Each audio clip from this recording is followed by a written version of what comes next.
তোমার মা চিকিৎসার জন্য কত টাকা লাগবে?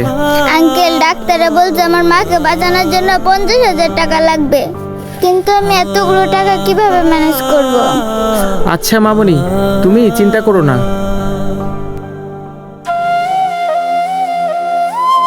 এই নাও, এখানে 20,000 টাকা আছে। তুমি পরে এক সময় আমার হোটেলে গিয়ে বাকি টাকাগুলো নিয়ে এসো, নিয়ে এসে তোমার মায়ের চিকিৎসা করো, কেমন? কতগুলো টাকা দিতেছে আঙ্কেল আমারে? আঙ্কেল, এতগুলো টাকা আমাকে দিলেন? আঙ্কেল, আপনি আমাকে এতগুলো টাকা দিলেন, আমি এই টাকা কিভাবে দেব? তার থেকে ভালো আমি টাকা জমাইতেছি না, সেটা দিয়ে আমার মার চিকিৎসা করব।